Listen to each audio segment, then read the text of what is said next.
Alright guys, what's going on? Little opinion. You got this red here. It looks like I don't know, that's that red that, you know, I can't afford real red, so I got this red. Alright, I have this like a brownish burnt rust color for the bus. I'm leaning towards the brownish rust color and white, you know, or like maybe a tan on top, brown on the bottom. I think it'll be more friendly to the eye than that red. The red's just awful loud. I'll show it to you in the can. I don't know if you can see it out there, but this is what we got. I want to paint it with single stage because I want that single stage look.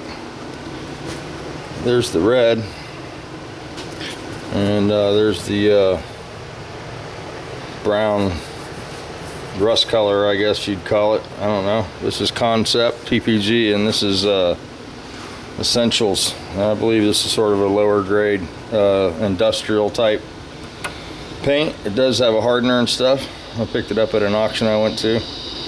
I know the Concept's more of a higher grade, takes the premium hardener and stuff like that. I also have some of this teal. I don't know, it's a GM teal. I think that's sort of dated, that color. I don't think it'd look good on the bus. I don't know, I could do that with some white on the top too. But I'm thinking it might look better with a darker color on it. Maybe blend into the campsite and the trees and stuff better, I don't know. But that's where we're at, trying to clean up the shop a little bit this morning. Let's get started. We gotta get going on this electric bike. That's gonna be the first thing I do. I'll roll this out there, finish sanding all this stuff, and get this in some primer today. So we'll try to turn the camera on for that. And I'm gonna hit this with some 80 grit and get it roughed up so I can spray the bed liner on this today and get this moving forward. So I haven't been able to get out in the shop in the last week or two. I got this thing where I can't lift my arms up over my titties, you know. I don't want to go up there. So it's a nerve thing. So I can bend them at the elbow, I just can't pick anything up, and I don't have any strength. So that's the kind of shit that happens, you know. You just fine one day, and then the next day you're like a 5-pound limit. But anyway, I'm going to try to get some of this going. I was supposed to have this done 2 weeks ago, so I need to push forward on it and try to at least get some sand in the sandblaster and hit it up in there a little bit. And then I got this pile of stuff here also still left. It's not too greasy, everything's pretty clean, so it's not too bad. I just been using some 80 grit on the DA and getting it roughed in. It'll make less to sandblast because that's pretty messy, you know. But yeah, that's what's going on. I found a couple of the red urethane bushings for the tie rods on the Nova, so I'm going to try to work on that and try to get these calipers today. And yeah, so I did want to apologize to Tommy Shoe. I told him I was going to get into his toolbox drawing, and I wasn't able to get into it. Sometimes I need help with stuff, and I don't get help, and it makes me look like the bad guy. But I do think toolboxes are cool, and I do apologize. I did mention that I was going to get into one of his drawings and then didn't do it, and I think it upset him a little bit. So all I can say is I'm sorry, and you know, I did recognize that it was an error on my part. So but anyway, it's a beautiful day here today. A little cloudy, you know. It's been raining every day. A little shot of the moon there, little moon shot, little cheese.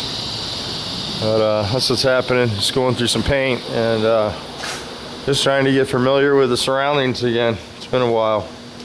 So I got the old DA here. I think I'll turn you guys off for a little bit. I'll get this sanded down, turn you back on, and we'll get suited up and we'll spray some of that Rhino liner on here. I'm going to do it in such a way where I'll be able to tape it off. I'm probably going to block this down one more time. I mean, it's already buffed to perfection and everything, but I did have some issues inside the dash, so I have to repaint the dash a little bit here. So I got a couple spots to touch up, and I was thinking about just re-clearing the whole thing one more time and just so it's extra deep. It's already pretty deep, but you can't tell because of the color. So yeah, that's where we're at. It is looking pretty good, but from painting it with it on the chassis, you know, it has spots like this. And yeah, so I'm gonna try to hit the DA on here, spend a little time on this, and we'll turn you back on when we get the bed liner mixed up. We're gonna be using the U-POL Rapture liner, or Raptor liner. I call it Rapture liner. You guys always laugh at me, but that's okay. If you can't laugh at yourself, then you got problems. But anyway, that stuff's been pretty friendly for me. It does work pretty good. And I saw Gary's video where he was doing his trailer, and I saw where Matt had made a comment about the stuff that John gets. I think that'd probably be your best value. I do have a friend in town, if you can't find any, he buys it in bulk. He doesn't use this particular brand. He gets it from somebody. It comes in 5-gallon pails. They mix it up and they do add the non-skid into it. I think it's more reasonably priced than this stuff. It's more of a commercial grade. So if you can't find anything, let me know. I'll go over to that guy's shop and hit him up. This stuff here, I do know I've done a couple of big jobs with it now. I actually did a car with one of these, and it takes 4 boxes to do a car. You probably take 2 boxes to do a trailer. So that'd be a couple $100 at least to coat your trailer. It is pretty durable though, so I think it'd work pretty good. But you know, you can't control the texture.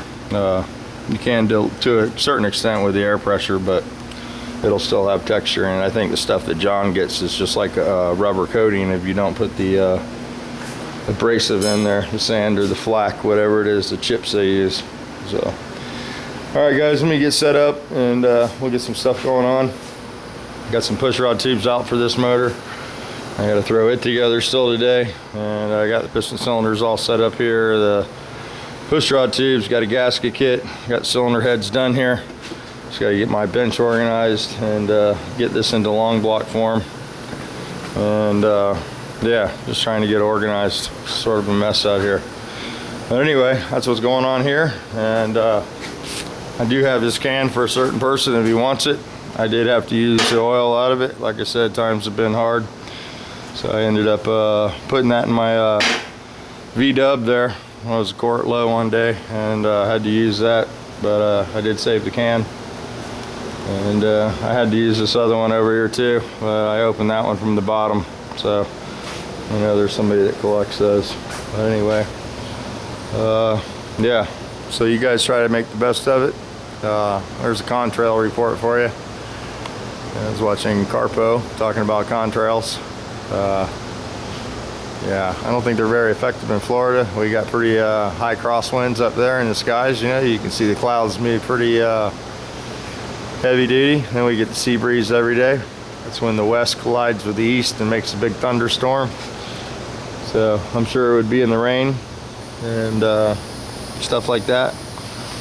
But yeah, I asked my son about that, and he hates conspiracy theories. He just can't stand it.